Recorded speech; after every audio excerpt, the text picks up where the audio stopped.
I'm gonna go watch K-pop Demon Hunters so I can review it tomorrow, and I just wanted to make this video to document my thoughts pre-movie.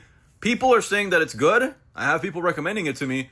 There are also people saying that it's unfunny millennial humor, so I guess I'll be the judge of that. From the looks of it, does seem like an extremely well-animated, expressive movie, and I absolutely love that. I can't thank Spider-Verse enough for what they did to the 3D animation industry, specifically in movies, really popularizing it. Oh my god, yes, bro. But K-pop Demon Hunters is definitely not a name that I would have predicted I'd be uttering out my mouth for a movie. But yeah, we'll see how it goes. Some of the most creative minds of our generation belong to Build-A-Boat players. These motherfuckers have stretched that game to its absolute limits, and they still find ways to top themselves. I don't know how the fuck they're doing it. They're not building boats anymore. It's deadass build anything but a boat. Tell me why I'm scrolling on my For You page, and I'm looking at a guy who made a furry mouse with jiggle physics inside of Build-A-Boat. How did you do this? Why would you do this? Like, this is bad. Don't do this. This is bad.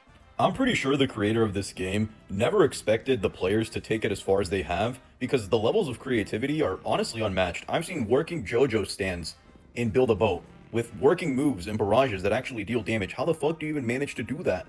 And if you can close your eyes and imagine something, there's a 95% chance somebody in Build-A-Boat already made it and it's already working. And it really is commendable because it's astonishing the amount of creativity and time and commitment that people put into these Build-A-Boat builds over a fucking Roblox game. Like, they could have put this effort into anything else and probably gained some sort of wealth, but they don't care, bro. They're playing Build-A-Boat and they're making anything but a boat. And honestly, props to them, bro. Good.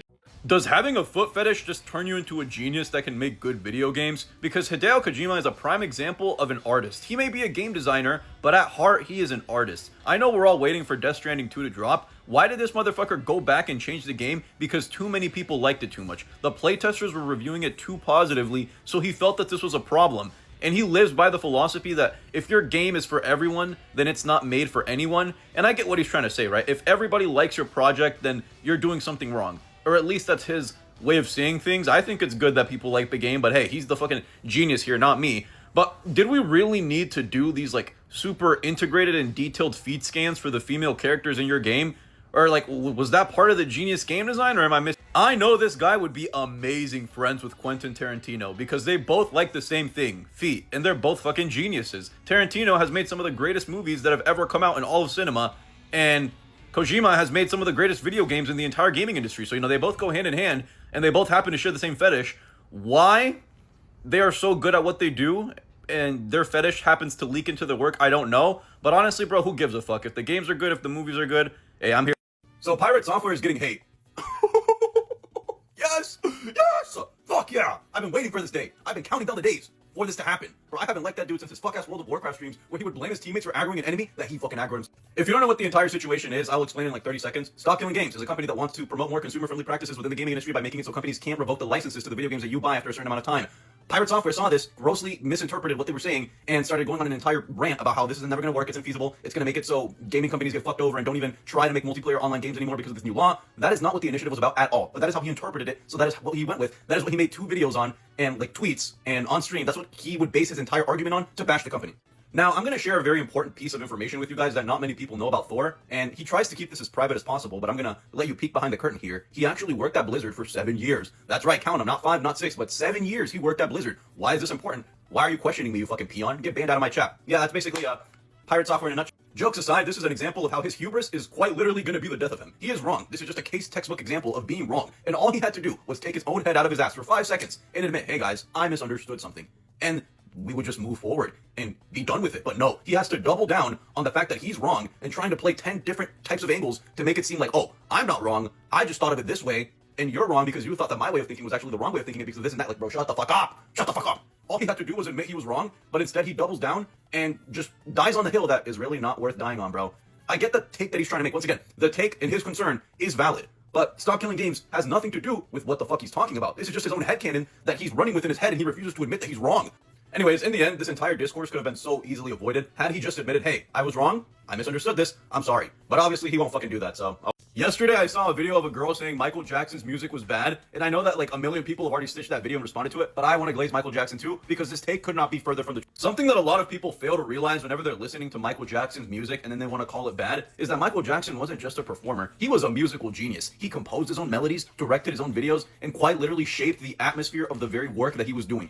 He was blending genres together before that shit was a trend. If you look at any mainstream artist right now, you will undoubtedly see some Michael Jackson influence in there because you don't get the name the King of Pop for no reason. And I know a lot of people are gonna call Michael Jackson overrated because they're tired of listening to his music and hearing about him and hearing about his accomplishments. But people need to realize that Michael Jackson didn't just dominate pop culture, he shaped it. There is no bar when you're the one that built the stage. You set the precedent. You will be hard pressed to find a single musician who can even hold a candle to Michael Jackson's legacy. People don't just want to copy his sound, they want his ambition, they want his execution, they want his world building. That's not just talent, that's Michael Jackson. The only man who, in my eyes, has truly transcended music. And you can't call his music bad. You can have your own opinions, but your opinions are just wrong. One of the biggest canon events if you grew up playing video games is having a girl join the party and at least one dude switches up. Without fail, every single time. It can be on any LFG for any game. Rest assured that the second that someone with a hint of estrogen in their voice joins that party, motherfuckers are gonna have a Winter Soldier episode and develop a new personality. And I don't know. And I never understood this way of thinking because what the fuck did you think was gonna happen? Do you think by making your voice 2 decibels deeper and pretending like you're not on the game 24/7, you're gonna be bagging this girl and making her your future wife? You don't fucking know her! I'll never forget when I was 13, 14 playing Destiny 2 on the Xbox One and I wanted to do a raid. And raids in Destiny 2 require you to have 6 people. You might be able to get away with 5, but most encounters are centered around having a full party of 6. That's how the mechanics are made. So I wanted to do Leviathan. And I remember the exact raid because it has that end boss who looks like a giant wrinkly nutsack callus. And I'm playing with randoms. None of my friends play Destiny 2, so I'm literally alone in this. I go looking for a group. I find a group. We have 5 people. The 6th person joins and it's a girl. And one dude all of a sudden turned into the fucking leader of the group. It's some British girl. And he goes from talking normally to, all right, lads, let's get this raid done, yeah? Shut the fuck. This dude made his voice deeper and started acting like he lived his entire life in the UK, as if 5 seconds before she joined, he wasn't talking about which girl from Destiny 1 he likes to jerk off to. We can't be serious. Dudes be treating that shit like Love Island. No, you're not gonna find the love of your life on a random fucking video game. If I was a girl, the last thing that I would ever want to admit when someone asked me how I met my future husband is to say some shit like, well, we actually met online when he made his voice deeper for me when I joined a Apex Legends ranked game. Like, yeah, bro, pack that shit up. 2 extremely overpowered abilities with pretty big drawbacks. Which one are you choosing? The first power is called Feline Requiem. You have made a pact with an ancient cat god in order to escape the cycle of death. As a result, your soul is now fragmented into 9 different pieces, each one of them giving you a different life. Every single time that you die, you come back stronger than you were before. On your first life, you are a normal mortal human. When you die, your body adapts to what killed you. So let's say if someone shot you, on your second life, you're bulletproof. You got crushed by a boulder, on your second life, you now have bones that cannot be broken and organs that cannot be crushed. And it keeps going and going. Every single life, you become progressively stronger until in your 9th life, you are completely invulnerable. There's no way for you to die. You have exhausted every single possibility of death that the human body can endure to the point where you are now an unkillable human. But the drawback is that with every single death, you lose a little bit more of your humanity every single life until the point where you turn into the live action version of Cat in the Hat on your 9th life. And this is irreversible. Once you reach this form, you are no longer a human. You can't feel emotions. You can't feel happiness, sadness. You are just a husk of a person because you're not even a person anymore. You look like a giant cat. And yeah, I guess you don't really want to die 9 times basically. The second power is called Form of the Unfinished. You are bestowed with an evolutionary gene that no other human being has ever had before, turning you into the perfect specimen. Your body now has the capability of morphing into any form that your brain can think of. So think offensively. If you want weapons, you can turn your bones into actual weapons. So think the bone guy from Naruto. You can also have finger guns. So Franklin's ability from Hunter x Hunter. But it doesn't just stop there. If you want defensive capabilities or the ability to regenerate, you can turn your entire hand into the same material that a lizard's tail is made out of and regenerate it passively. There's a huge range of things that you can do. You can grow wings or turn your arms into giant flaps that you can use as a glider to get around. There is a million possibilities. Anything that your brain can imagine, your body will turn into that, and there's no limit to what your body can turn into. But every single time that you transform and use this ability, you slowly begin to forget your original form. And the more the more and more that you abuse this power, the more that you forget what your actual person self looked like. And looking at a picture doesn't matter. I know people are going to try and find drawbacks to this. No, your body will physically not be able to form back to its original form. Your mind will just forget what you actually look like. And the more that you abuse this power, you slowly turn into that red guy from Amazing World of Gumball, who's just a giant piece of clay. I forgot to mention this, but unlike Feline Requiem, you don't lose the ability to feel emotions or communicate when you're in this form. You're just really ugly. Okay? And once again, irreversible. You will now just permanently be a big blob that has no form. And that's the second. All right, so that's the 2 powers. Which one would you choose? I'm personally going to go with Feline Requiem because I feel like once I die 4 or 5 times, sure, I'm going to look a little weird, but I'm still going to be somewhat human, and I'm going to be super strong. It's going to be pretty hard to kill me once I'm regenerated and came back to life 5 times. I'm going to be super strong. So I can live my entire life being overpowered and still be somewhat human. But the second power, like every time I want to use it, I'm just going to turn into a blob, so not that worth it. I'm pretty happy with this hypothetical. It's like one of my favorite. Am I the only one that's noticing that some VTuber models, especially some very, very popular ones like Gargora and then the new one that she has, look eerily close to children? Like very, very, very on the line with what a little kid would look like, except it's not a little kid because it's actually a grown woman behind said model. Yeah, I don't know. I started thinking about it, and I'm going to pick and choose my words very carefully when I describe this because I don't want the VTuber fans to skin me alive. But, you know, correct me if I'm wrong. These models are supposed to emulate a very young girl. A girl who might not exactly be of age. Maybe she's not 18, but maybe according to the VTuber lore, she's a 2,000-year-old demon goddess who has been around the earth longer than we have. Sure, okay. I'm not really going to hate on VTubers, because if that's what you like and you're not hurting anyone, then what am I going to do? I don't care. Do what you want to do in your free time. I might not do that myself, but sure. I think it starts to get a little bit concerning when these fans are flocking to these VTubers that have very, very young looking models. And when you hear their voice, it sounds like it's a very, very young person. And obviously, you know, they're playing it up. It's part of the bit. It's part of the job to sound like that. But I feel like it's a little bit telling about the fans more so than it is the creator itself, because there wouldn't be a market for it if there weren't people that were supporting it. And why these people feel this urge, this burning need to go watch someone pretend to be a little anime girl on a live stream, it makes me wonder. You know, also, you can make fun of Kai Cenat fans all you want and how they're corny and they're spamming W's in offline chat. At least Kai Cenat is a real person. Like, this is just someone pretending to be a little anime girl. And I feel like there's levels to this shit. And like Kai Cenat fans, I put them like up here, and then people that thirst over little anime girls. Look, I'm not saying that those models are lollybait that cater to predators, and I'm not saying that fans of those models are lolicons. But if you have a shoe, and it is a shoe that was tailor-made to you, it is the perfect size for you to use, what do you do with this shoe? Do you wear it? Japan has always been on some freak shit. We know this. The age of consent was 13 in Japan until 2023 when they raised it to 16, which is still too young, but we're not going to get into that. What I'm trying to say is Japanese culture has always had a bit of an obsession with younger, more innocent, childlike things. And these tend to be younger girls. This type of rhetoric bleeds into a lot of pieces of Japanese media, and we know this, we see this. There are plenty of examples of. And the biggest defense that I've heard is, oh, Japan likes cute things. It's part of their culture. Culture is not immune to criticism. In the same way that I can critique British food for being absolutely abhorrent, and I can critique America's obsession with guns, I can also critique Japan's obsession with childlike things. And culture influences behavior, but it does not justify the consequences of said behavior. Am I saying that all Japanese media falls under this unfortunate circumstance? Absolutely not. There's so many good anime that have absolutely nothing to do with children or sexualizing children or anything weird like that. But it's also not that hard to look for examples where it is. Jobless Reincarnation, Mushoku Tensei, whatever you want to call it, main character's a pedophile. Dan is fucking weird. And a lot of VTuber models are weird. I've had so many people DMing me and commenting on my video fighting tooth and nail to defend their favorite anime girl that doesn't exist. And here's the thing. You're not going to convince me. I know what you want. I'll end it off with this. There's nothing wrong with liking cute things, and a lot of Japan's culture has cute things embedded into it. But when you start to turn adolescence into a kink, and you have these industries that profit so much money off of sexualizing younger, innocent people who are very much clearly not adults, that's when you start to see this is not good. And to the people trying to defend it, I know where you stand. And that's all I wanted to say. Would you rather go to hell or spend 5 minutes in a VR chat hangout server? That's a trick question. You're going to hell in both. Oh my god. Every time that I see one of these VR chat cringy moments or cringe compilations on my feed, I'm filled with this visceral anger. My soul becomes engulfed in utter and complete hatred. Because I don't understand how real people that partake in these things can exist. I'll give you an example. Scrolling through my feed, I see this guy who's 26, and he's in a VR chat hangout server cuddling with a 16-year-old. And like, it's just like the 16-year-old girl's on one side, he's on the other, and they're cuddling. And there's people confronting him about it, and they're telling him, hey, that's a little weird, right? Isn't she almost like double your age? Isn't that a minor and you're a grown man? Why are you doing this? And then he's like, well, nothing is sexually explicit about cuddling. We are cuddle buddies. And, you know, they come up to me, so I can't control it. Oh my god! Oh, I just want to... There's things that I want to say that I can't say because they're not allowed on this app. In fact, I just don't think I can say them at all. But the thing that pissed me off about that clip even more is that the admins in that little like hangout server were just kicking all the people that were calling him a weirdo. So what are we trying? Like, who are we trying to protect here? The pedophile? Like, I know that technically he's not a pedophile and technically he's not doing anything wrong because it's VR chat, nothing's happening in real life, but it feels wrong. I can't be the only one that thinks that's a little wrong. And what pisses me off even more is thinking about this in real life, because you have to visualize a grown man sitting alone in a room and he's just curled over on the floor pretending to cuddle with someone, and right next to him there's just an empty spot that he's pretending is a real person. Like, just imagining that in my brain. And oh my god, what is phantom sense? Who the fuck coined the term phantom sense? It's not real. I'm sorry, but your debilitating phantom sense is not real.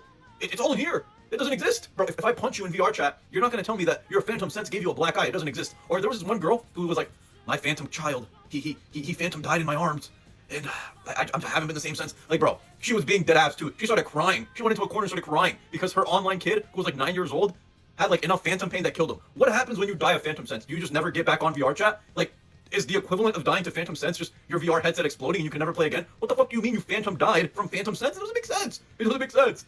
I've never bought VR goggles. I never plan on playing VR chat.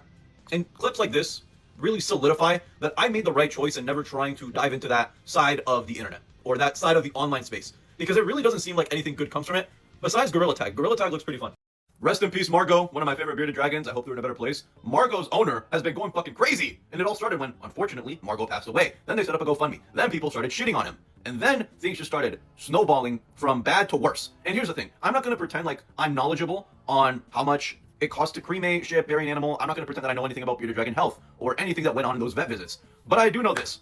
Hawk has money. They most definitely have fucking money because they bragged about it on the internet numerous times. How they get paid $50K a month to post their mirror pics. Or how they were top 1.2% of OnlyFans content creators. Or how much money they would make on TikTok. All of these are public things that you can see of them boasting and bragging about how much income they're bringing in. So it makes me wonder, did the cash cow dry up that fast? Or did we make some not so great financial decisions to end up where we are today? But that's besides the point. I see them post this shit on their story. Me? Yo, my loved one dies? What the fuck did I do to you? Margot did not die for this, gang. Why are we, like, wishing this upon other people? The entire explanation that they did feels like a South Park episode, because I'm watching you describe all of the unfortunate circumstances that led to your pet's death. Meanwhile, you can't even look me in the eyes because you're in a furry costume with your furry paws, using your hands to accentuate the point. I struggle to take this serious. I also saw this other post about them, which I'm pretty sure this is an older video where they talked about how content creators are people too. I didn't ask to be put on a pedestal. This internet fame has ruined me mentally. And I agree to a degree the internet can be a pretty volatile place for someone's mental health, but no one was forcing you to stay on the internet. Nobody forced you to make an OnlyFans. You chose to do that, bro chacho. You made this life for yourself. And why? Because you know it's lucrative. It's a lot better to only have to work a couple hours a day and earn copious amounts of money than having to get a 9 to 5 working 40 hours a week to sustain yourself. And you know that, which is why you keep choosing to stay on the internet and you keep choosing to make OnlyFans content. No one's forcing you to do that. You want to do that. To a degree, I feel like it's just the consequences of your own actions type thing. But I'll end it off with this. My condolences for Margot. I truly do feel for you. I'm sorry that they passed away. Am I happy that you wish my loved ones also died? No. But I'm willing to forgive and forget if you just stop doing this stupid shit on the internet. I think Has Been Hotel could have been good. And I know when I say that, a lot of people are going to be pretty awestruck at that statement. But if you look at it in a vacuum, devoid of all of the comedy, or lack thereof, the show's concept is actually pretty interesting. And it's not something that we've ever seen in modern media before. The concept of hell, and not just being a place of eternal suffering, rather a bureaucratic, social media jam-packed nightmare of a city where other people have to live in, the sinners. And it grapples concepts of, can bad people truly be redeemed?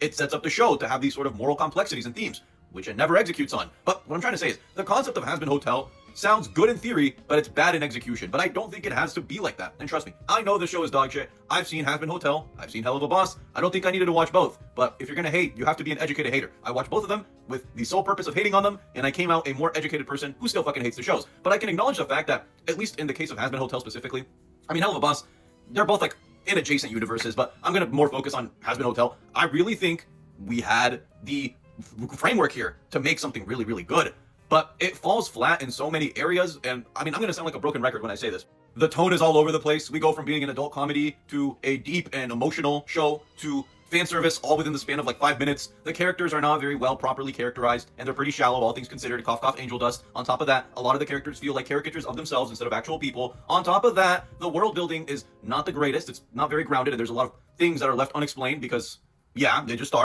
Could you summarize this entire video by saying the show could have been good if Vivzy Pop didn't write it?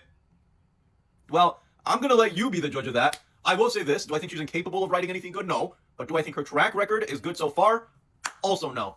Moral dilemma. The Grim Reaper knocks on your front door, and he tells you that you were supposed to be dead yesterday, but somebody intervened in your death. As a result, the world is now compensating for this mistake, meaning for every minute that you are alive, one person will die. One random person completely out of your control will die in the most grotesque, painful, gruesome way that you could possibly think of. I want you to imagine Saw death trap needle pit scenes. I want you to imagine the average Final Destination death. That is how they're gonna die. Because since you are still alive, and you're not supposed to be, the Grim Reaper will continue taking one life for every single minute that you are still alive, even though you're not supposed to be alive. So now he gives you a choice. You are either allowed to bite the bullet and end it right now, take his hand, you instantly pass away, it's painless, you're not gonna feel anything, as soon as you touch his hand, boom, complete darkness.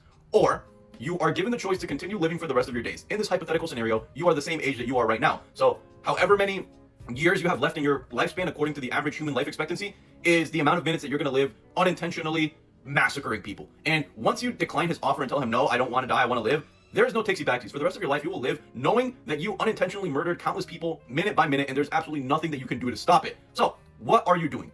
Are you taking his offer? Are you telling him, hey, I'll just end it right now and save future people all of the suffering? Or do you keep your life? Do you choose to continue living and trying to remain as blissfully unaware of the harm that you're causing around the world? That is the moral dilemma at hand. If you were to ask me, That is the easiest moral dilemma of my fucking life. I'm dapping him up. I'm like, hey, I just fucking died. You know? I don't think I'd be very happy going to sleep and then knowing I have like a 4,000 KD ratio. Yeah, I'm good on that, bro. Look, I know that thinking for yourself isn't convenient. It's hard, and it requires a lot more energy than to just blindly follow what everyone else says, or more specifically, what your favorite creator says. But please, please, I'm begging you, bring back thinking. Bring back using your brain to formulate your own opinions before you blindly listen to what someone else says. And this applies to literally so many different spheres of the internet that it serves as a very large umbrella example. But just because someone has a lot of followers on the internet, just because someone is popular online, does not mean that they are the oracle of wisdom that you're making them out to be. And you can absolutely love a content creator if they have bad takes. You know, we're human. We don't always make good takes. Sometimes you're wrong about something, and that's fine. But please, don't be one of those people that just blindly follows whatever your favorite content creator says without even trying to put an inkling of a thought into what you're saying, because you're not just stupid, you're insufferable. Please, I'm begging you. Just think, before you agree with something, ask yourself, do I believe this to be true? If emotion were detached from this, would I agree with it? If my favorite content creator wasn't saying this, would I still be standing by what they're saying and fighting tooth and nail for someone that doesn't know me? Ask yourself that. And depending on what the answers to those questions are, you can really do the amazing exercise of critical thinking. I really think one of the worst things that you can do is delegate the process of thought to another person, because at that point you're just a drone. Like, I'm begging you. Even if you like a content creator, you should always look at what they're saying and then decide whether it's something you agree with or not. But you should never just blindly agree with it. That's just a bit of a rant. I'm done. In terms of lyricism, I would say Kanye West is top 3 rappers of all time. And although I don't listen to him as much as I used to, and it's definitely a little unfortunate to see the path that he's gone down today, these are my top 5 Kanye songs. Coming in at number 5, we have Good Night from the album Graduation. This song is such a beautiful way to end off one of his best albums, and it handles themes of death with a lot of grace and imagination, which I really think only he could do. The entire song feels like a lullaby, and it serves as a pretty satisfying conclusion to the album. I'm gonna give it number 5, let's move on. Coming in at number 4, we have Roses. This is one of my favorite social critiques that Kanye has ever done, because although he has a lot of them, in this song specifically, he is no longer a celebrity. He is not a superstar. He is just a man. A broken, sad man. A grandson who's worried about whether his grandmother is going to live or die. He spends the entire song bargaining against the societal system that put her there in the first place and how he feels powerless to stop it. Hence the lines, instead of sending flowers, were the roses.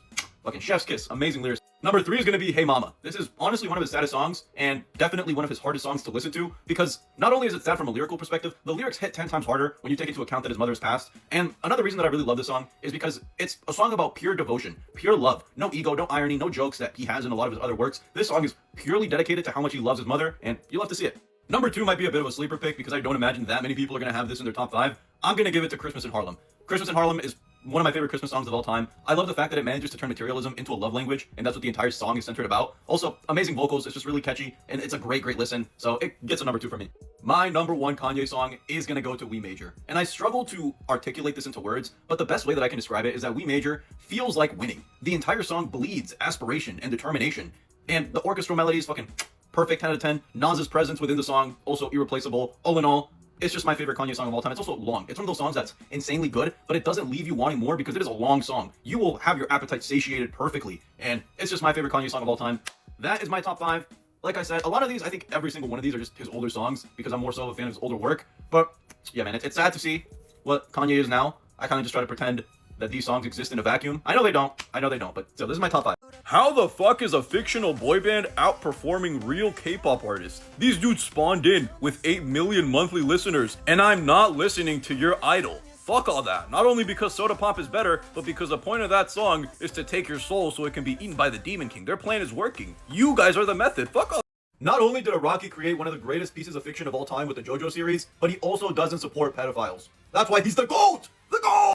I know that statement in a vacuum seems a little bit confusing, so I'll break it down for you. Rurouni Kenshin is a very popular manga that is having its 30th year anniversary. As a result, a lot of other manga artists are drawing their tributes to that series. The reason that this is a bad thing is because the creator of this manga is a pedophile. And this is not an allegation. This is not me trying to connect the dots. No, he was arrested on counts of having CP. This man is a pedophile. No ifs, ands, or buts. There's no way to work around this. No, he likes kids. So any manga artist that willingly chooses to support him and draw tributes for his series to the best of their ability are fucking losers. So, you know, I did see some of my goats in there. It hurt me, you know? It hurt me to see Oda put that much fucking effort into his fucking tribute. When it's a pedophile, he's drawing for a pedophile, but like, he knows that, right? I'm pretty sure that dude was his mentor, so obviously he's gonna draw that for him. And it really made me realize that a lot of the manga artists that I look up to and I think are super duper cool are low-key weirdos. And I don't know them personally, which is why I think of them in such a high regard, because I only consume their work and I don't really take any time to look at who they are as a person, but they're fucking weirdos. But hey, not my goat Araki. You know why? Because I promise you he was forced to draw this shit. He has a contract with Shonen Jump, so they probably forced him to draw this tribute. it looks like he drew this with his penis. If you compare this to the other tributes that he's made for other series for other anime slash manga, you can tell that he did not try on this shit at all. And that's his way of saying, fuck this guy. And hey, that's my goal. That's the goal to Rocky. And you know what? To all the other manga artists that didn't participate, I fuck with those guys. You know, I might have mixed opinions about Chainsaw Man, but Fujimoto didn't do it. That's my boy. Kubo, he didn't do it. That's why Bleach is, I'm not going to say it's the best out of the big three, but you're getting some brownie points with me. And all the manga artists that did try hard for a pedophile, yeah, fuck. Do y'all remember Black the anime? Oh my goodness. What an absolute shit show that project was. Let me grab my dusty old book and dust off that relic, because my oh my was that a sight to behold. If you don't know what Black the Anime is, allow me to fill you in. It was this indie project led by Hiroshi Man, which he wanted to make his own anime. The premise is a slice of life comedy that explores the struggles of having a friend group that's different ages from you. Our main character befriends a 37-year-old. I don't know how old the other guy is. Together they go on their wacky zany adventures into Zone 6 or Area 6 something. I forgot. But what I'm trying to say is, calling this an anime is an insult to anime. This is a glorified Google slideshow with Tumblr fanfic graphics. This shit is some hot ass. This shit sucks. Saying that it's bad is not enough of a word. It's not a strong enough language to iterate just how badly this show sucked. I don't even think I had a single episode. I think I had maybe one episode, and it was incredibly piss poor. I've seen better writing in Chris Chan's Sonichu comics than I have in the entirety of Black the Anime. I don't know what the fuck they were thinking. I don't know what the premise was. None of the jokes landed. The entire thing was basically just a big running joke on the internet. It never got taken seriously. Who would have thought calling your anime Black the Anime wouldn't be exactly the blockbuster title that you thought it would be? I think it was also Ohio the Anime at one point. Both titles suck ass, and both projects, which I'm pretty sure were the same project, also just sucked major dick. Also, why did we have Nova Online as one of the voice actors for your anime? You know, I'm going to make a whole separate video on Nova Online. All I'm going to say is having that dude as a voice actor for your project is probably not the smartest move that you could have done. Now, Black the Anime and Hiroshi Man are basically just completely gone off the internet. The last dig that I saw of him when I checked his account was he was posting these like really sad suicidal posts like, I have 1 day left to live, 19 hours left, 18 hours left, 1 hour left. And, you know, I really hope he didn't take his own life or do anything bad like that. I imagine he was just doing that as a dramatic way to sort of give himself a send-off off the internet. Fuck, dude, after I release some dog shit like Black the Anime, I would want to do that too. Jokes aside, I really hope he didn't take his own life, but what I'm trying to say is Black the Anime sucked! It sucked! And I remember when I first joined their Discord server because I was curious, I wanted to listen into the voice actor tryouts. I like joined, I'm called like the hard R in 3 different slurs in the first 5 seconds. I knew exactly what type of fans these were. This is your community.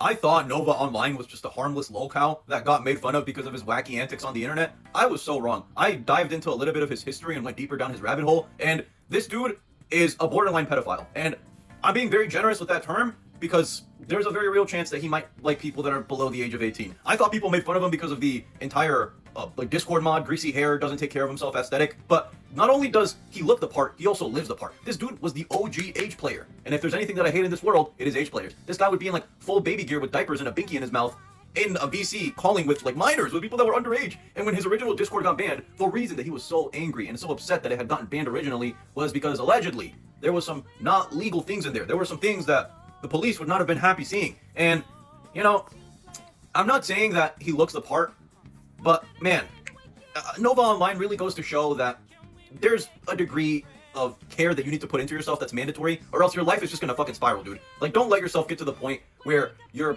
morbidly obese and you struggle to open up a single soda can without getting winded, without turning red, right? Don't let your hair get to the point where you could collect your own oil off of it and start a fire. Don't do this, and also don't age play with children. Don't age play in general, honestly. Is that a hot take? Maybe just don't do it at all. Man, Nova Online he's a character. He left me speechless. I didn't have much respect for him to begin with. I don't have any now. Man, he is just one enigma. He might be the next Chris Chan. Who knows? You know, I don't think he'll ever live up to Chris Chan's legacy, but he very well could. He has big shoes to fill. Don't get me wrong. He has very, very big shoes to fill, but he could be the next.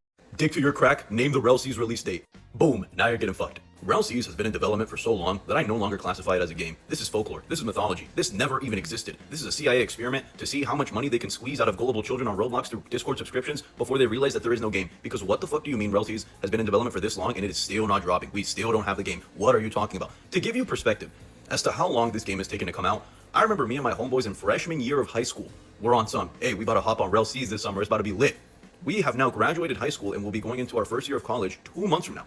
2 months from now. So, you know, it's been years, literal years, since this game was announced. There were trailers, there were talks of it, and there were definitely subscriptions on their Discord server, but guess what? No game.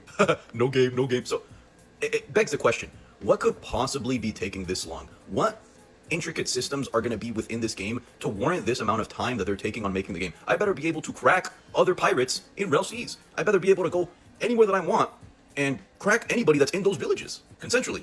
But like, what the fuck are we doing, bro? How long is it gonna take for you to release this game? I'm begging you. Like, by the time that I'm a full-grown adult with a family, the game is gonna be releasing the demo, not the full game. If I ever die in a horrific freak accident and some bum-ass news channel uses censored TikTok language to describe what happened to me, I'm haunting you. I'm coming back from the dead and I'm fucking haunting you. First, I'm gonna become a ghost. I'm gonna possess your dog. I'm gonna make him start walking on the walls and he's gonna start reciting corn ad-libs. He's gonna be on some... And after that, I'm gonna make the dog jump on you and just like murk you. I'm gonna make him start beating your ass. After that, I'm gonna go around and your house will be possessed for the rest of your life. Why would you do this to me? Like, I died and some news channel's gonna be like, yeah, so they grabbed the pew-pew and they shoved it up his chocolate starfish and unalived him. This is a very tragic accident and we are very sorry. Like, bro, no, don't do this to me, bro. Let me rest in peace. Or at the very least, give me the honor of just saying what happened to me. Sure, you know, you might not get money off of telling my story, but at the very least, honor me by not using this bub-ass censored language, bro, because I'm gonna be mad as hell. I'm letting you know right now, the first person that does it, if that happens to me, I'm gonna be mad as hell, and I'm warning you, you know exactly what's gonna happen to you. So if you want to avoid that, right, you wanna make sure you live a happy life, either don't cover my story, or cover it properly. Say what happened to me. I don't want you censoring it, don't pull any punches, just say it. But do not say someone grabbed a pew-pew and unalived me. Oh, that's gonna make me... I don't know why people say name 5 DDG songs like it's a hard thing to do. This man is a musical genius, an absolute generational talent that we are blessed to be living in the same timeline as. I'll give you 5 DDG songs right now. Pink Dreads. Pink Dreads Remix. Pink Dreads Sped Up. Pink Dreads Slow Down. And I'm Geeking. Bro, like, what more? Something that I find very, very interesting about the Minions is the fact that they have to serve the greatest evil mastermind. That is their entire focal point of existence. Ever since they could form coherent thought, they have dedicated their lives to finding the most evil person at the time period and making that guy their boss. And they serve him, no matter what. So, we've seen this in the movies. They have served giant, ancient, prehistoric creatures. They have served cavemen. They have served the pharaohs. They even served Napoleon at one point, which was pretty funny. But I started thinking about it. And what are the implications of them serving the greatest evil mastermind all the time? And we know that canonically, Minions don't even have a lifespan. They've been around for thousands and thousands of years. They've been around for a very, very long time. I don't even think they're capable of dying of old age. So, does that mean that they served Hitler in 1930s World War II Germany? Because I don't think anybody was going to be able to rival him in terms of evil. And the Minions definitely knew that. So, were they also enlisting in the ranks and helping Hitler do some bad stuff? Well, I started thinking about that and I looked into it. And no, they actually didn't. Because the writers predicted this and they very conveniently made it so they completely avoided his entire reign of power. After they finished serving Napoleon, they wander into like a giant ice cave. And they just get frozen for a very, very long time, and they conveniently thaw out in the 1960s, completely avoiding Hitler, which was honestly a pretty smart decision, because they definitely dodged a bullet had they made the Minions work for Hitler. But I promise you the Minions worked for people that were worse than Gru. Like, Gru is our main character in a wacky kids movie series, but there were definitely some bad people, like you can even think back to medieval times, that were evil, incredibly evil, and we know the Minions were around for that. So I wonder, like, what type of shit have the Minions done that we just don't see? Because they've definitely done some bad stuff. Cyberpunk Edgerunners is an absolutely incredible, life-changing watch. Honestly, one of the greatest shows that I've ever seen. And it's probably one of the best things that Netflix has ever had on their website. And I know that after season 1, everybody was left foaming at the mouth, wanting more. Where is Cyberpunk Edgerunners? Don't abbreviate that. And they announced a season 2. We know that a season 2 is coming. And one of the lead writers, right, they were doing a little interview on him. And he says that season 2 will be sadder and darker than season 1. Bro, what the fuck are you talking about? I'm still recovering from the ending of season 1. And you're saying that you're going to make it worse? Worse? Oh my god. Now, I'm not going to spoil the ending, because if you haven't seen it yourself, I highly, highly implore you to go watch it and experience that show for the first time, because I wish I could. It's a great watch. The way that they make you care about these characters over the span of only 7 episodes is really astounding. The world building and characterization of that show is unmatched, along with the really well made animation and visuals. You know, it's just a good show. Great show all around. But you're fucking telling me that season 2 is going to somehow top season 1 in terms of sadness? Bro, season 1 of Cyberpunk Edgerunners, like, I've never cried while watching any show or movie in years, right? That show almost fucking got me. That's how fucking sad it was, bro. I think the last time I cried while ever watching anything was when I watched Charlotte's Web back in 3rd grade. But ever since then, nothing has really been able to faze me. Cyberpunk Edgerunners season 1, whoa, that was a close one. Holy fuck. Now, I don't even know if I'm gonna be able to stomach season 2, bro. If it was sadder than season 1, hello? But I mean, I'm gonna watch it regardless. I should.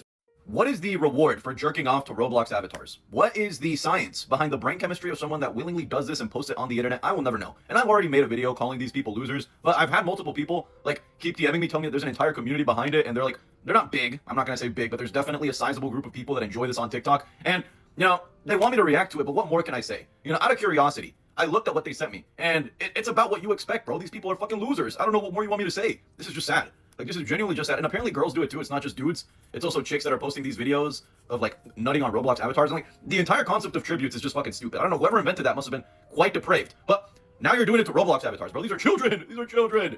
And I don't know what more I can say that hasn't already been said. These accounts shouldn't be allowed. Real hot take, am I right?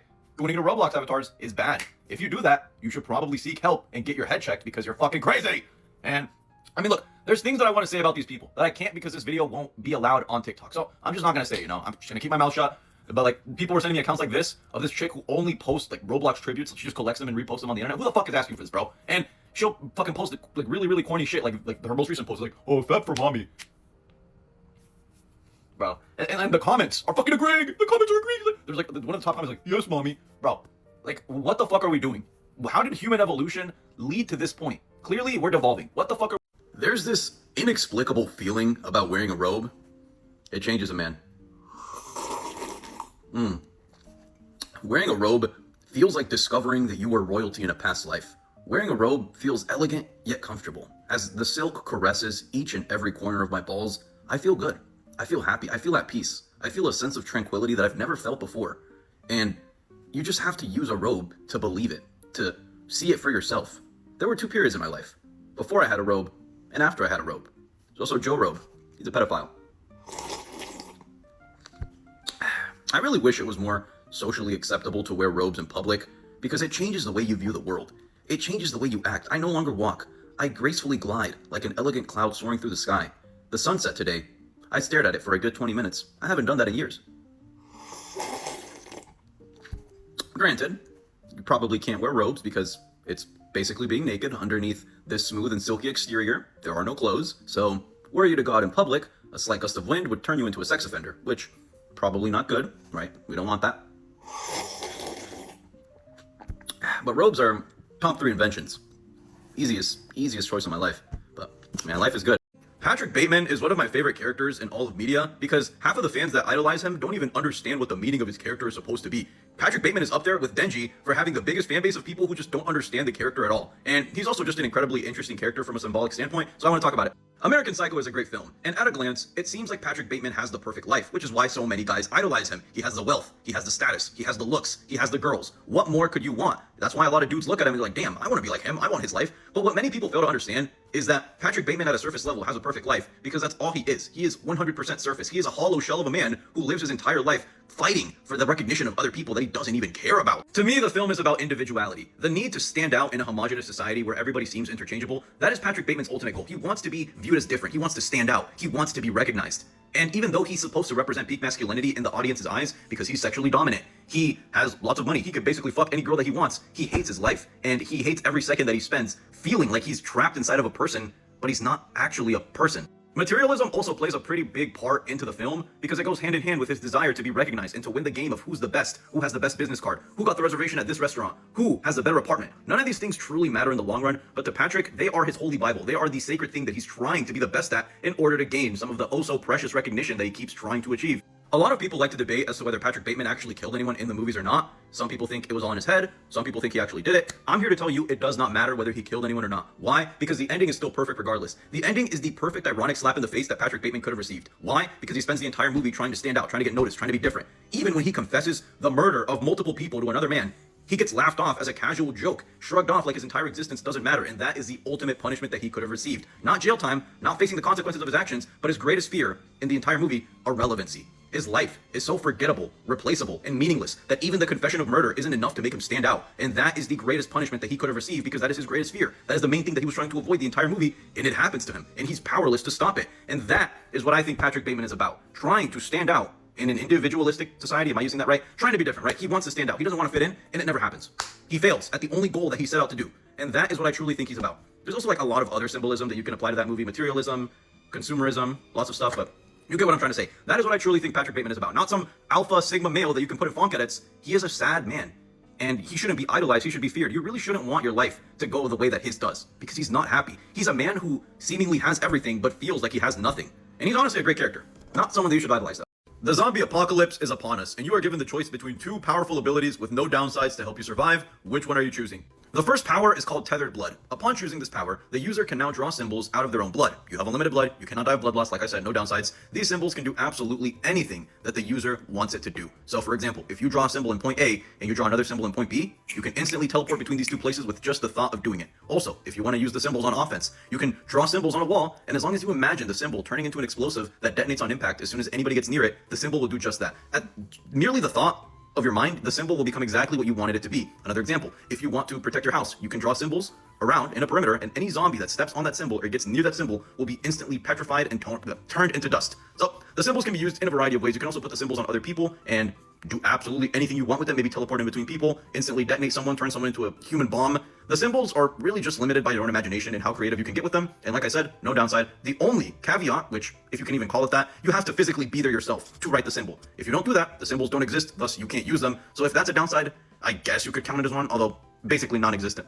The second power is called Gravemind, and if the name didn't give it away, you can now control zombies. Any zombie that you touch with the palm of your hand will now be completely under your control forever. They will serve you for eternity. But the reason that this is different from your usual mind control powers is that not only can you control what they do, you now have complete autonomy over the zombies' bodies down to a subatomic level. What does this mean? Well, you are now able to alter properties of a zombie that were never before able to be changed. For example, you can completely nullify all sound coming from zombies, meaning any zombie that you have control over, you can nullify their footsteps and their vocal cords to make them completely silent and undetectable to the human ear. So, for example, let's say you have a group of enemies that you don't like, you can have your entire horde of zombies become completely quiet, ambush them at night, and murk all of them. Another thing that you can do, since I said you can control them down to a subatomic level, you can merge zombies together. Granted, if you have enough zombies, you can merge as many as you want and turn them into one giant super zombie. So think of a Nemesis from Resident Evil. But it doesn't just come down to humanoid zombies. You can also turn these monsters into any grotesque creature that you can think of, if you really wanted to, provided that you have enough zombies within your arsenal. You could have an army of lickers, or an army of insert eldritch horror that you want. As long as you can think it, and you have enough zombies, the snap of your fingers, the zombies will merge. So you have utter and complete control of the zombies. You can make them go in formations. You can make them turn into barricades. You can make them completely silent. You can alter the properties of the zombies. Provided that you touch them with the palm of your hand, you will have an army at your disposal to do anything that you want. And those are both my powers. If it came down to which one I would personally choose, I'm probably gonna go with Tethered Blood. Not because I think it's necessarily stronger, just because it's more convenient for me. I wouldn't want to go out of my way to touch any zombies, but I tried to make both powers relatively the same strength. Like, both pretty strong, don't get me wrong. If you have either of these, you're chilling for the rest of the apocalypse, but I feel like Tethered Blood was more convenient, so I'm gonna go with